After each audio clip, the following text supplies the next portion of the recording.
Doctor ಈಗ dry skin ಮತ್ತು oil skin ಇರುತ್ತೆ ತುಂಬ ಜನದಲ್ಲಿ. ಮೊದಲು ಡ್ರೈ ಸ್ಕಿನ್ ಬಗ್ಗೆ ಮಾತಾಡೋಣ ಡಾಕ್ಟರ್. ಈ ಡ್ರೈ ಸ್ಕಿನ್ ಇರೋರು ಅವ್ರ ಸ್ಕಿನ್ನನ್ನು ಹೇಗೆ ಕೇರ್ ಮಾಡ್ಬೋದು? ಡ್ರೈ ಸ್ಕಿನ್ ಇರೋರಿಗೆ ಮಾಯ್ಶ್ಚರೈಸಿಂಗ್ ಅನ್ನೋದು ತುಂಬ ಇಂಪಾರ್ಟೆಂಟ್ ಆಗುತ್ತೆ. ಇವಾಗ ಫಸ್ಟ್ ಸ್ನಾನ ಮಾಡುವಾಗಲೂ ಕೂಡ ಈ ಫೇಸ್ ವಾಶ್ ಆಗಿರ್ಬೋದು, ಬಾಡಿ ವಾಶ್ ಆಗಿರ್ಬೋದು, ಸೋಪ್ ಫ್ರೀ ಇರೋದು ಯೂಸ್ ಮಾಡೋದು ಒಳ್ಳೆಯದು. ಮತ್ತು ಮಾಯ್ಶ್ಚರೈಸಿಂಗ್ ಕಂಟೆಂಟ್ ಇರೋ ಇಂಗ್ರೀಡಿಯೆಂಟ್ಸ್ ಯೂಸ್ ಮಾಡೋದು ಒಳ್ಳೆಯದು.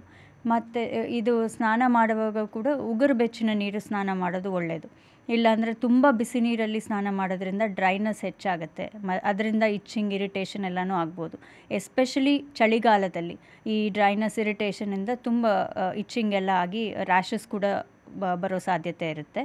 ಸೊ ಮಾಯ್ಶ್ಚರೈಸಿಂಗ್ ಕ್ರೀಮ್ಸಲ್ಲೂ ಈ ಸೆರಮೈಡ್ಸು ಮತ್ತು ಈ ಗ್ಲಿಸರಿನ್ನು ಎಲ್ಲ ಇರೋದು, ಮಾಯ್ಶ್ಚರೈಸಿಂಗ್ ಕಂಟೆಂಟ್ ಜಾಸ್ತಿ ಇರೋದು ಕ್ರೀಮ್ಸು ರೆಗ್ಯುಲರ್ ಆಗಿ ಯೂಸ್ ಮಾಡಬೇಕು. It should become their life style habit.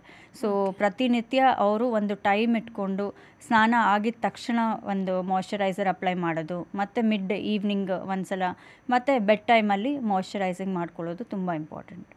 ಈಗ ಆಯಿಲಿ ಸ್ಕಿನ್ ಇದ್ದವ್ರಿಗೆ ಏನಾಗ್ಬಿಡುತ್ತೆ ಅಂತ ಹೇಳಿದ್ರೆ, ಸ್ವಲ್ಪ ಹೊತ್ತಿಗೆ ಮೇಕಪ್ಪು ಅಥವಾ ಆಚೆ ಹೋದಾಗ ಫುಲ್ ಸ್ಕಿನ್ ಪೂರ್ತಿ ಆಯಿಲಿ ಆಗಿಬಿಡುತ್ತೆ.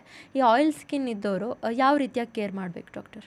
ಆಯಿಲಿ ಸ್ಕಿನ್ ಇದ್ದವರು ಸ್ವಲ್ಪ ಫ್ರೀಕ್ವೆನ್ಸಿ ಆಫ್ ವಾಷಿಂಗ್ ಜಾಸ್ತಿ ಮಾಡಬೇಕು, ಬಟ್ ಓವರ್ ವಾಷಿಂಗ್ ಮಾಡಬಾರ್ದು. ಸೊ ಅವರು ಯೂಸ್ ಮಾಡೋ ಪ್ರಾಡಕ್ಟ್ಸು ಸ್ವಲ್ಪ ಆಯಿಲ್ ಫ್ರೀ ಇರಬೇಕು, ನಾನ್ ಕೊಮೆಡೋಜೆನಿಕ್ ಪ್ರಾಡಕ್ಟ್ಸ್ ಅಂತ ಹೇಳ್ತೀವಿ. ಇಲ್ಲಾಂದರೆ ಪಿಂಪಲ್ಸ್ ಬರೋ ಚಾನ್ಸಸ್ ಜಾಸ್ತಿ ಇರುತ್ತೆ.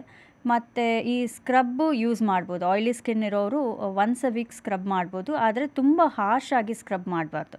ಆ ಪ್ರಾಡಕ್ಟ್ಸು ಮೈಲ್ಡ್ ಇರಬೇಕು, ಮತ್ತು ವಾರಕ್ಕೆ ಒಂದು ಸಲ ಮಾಡಿದ್ರೆ ಸಾಕು. ಮತ್ತು ಯಾವ ಪ್ರಾಡಕ್ಟ್ ಚೂಸ್ ಮಾಡಿದ್ರು ಈ ನಾನ್ ಕೊಮೆಡೋಜೆನಿಕ್ಕು ಮತ್ತು ಆಯಿಲ್ ಫ್ರೀ ಇರೋ ಸನ್ಸ್ಕ್ರೀನ್ಸ್ ಆಗಲಿ, ಮಾಯ್ಶ್ಚರೈಸರ್ಸ್ ಆಗಲಿ, ಆ ಥರ ಚೂಸ್ ಮಾಡೋದು ಒಳ್ಳೆಯದು.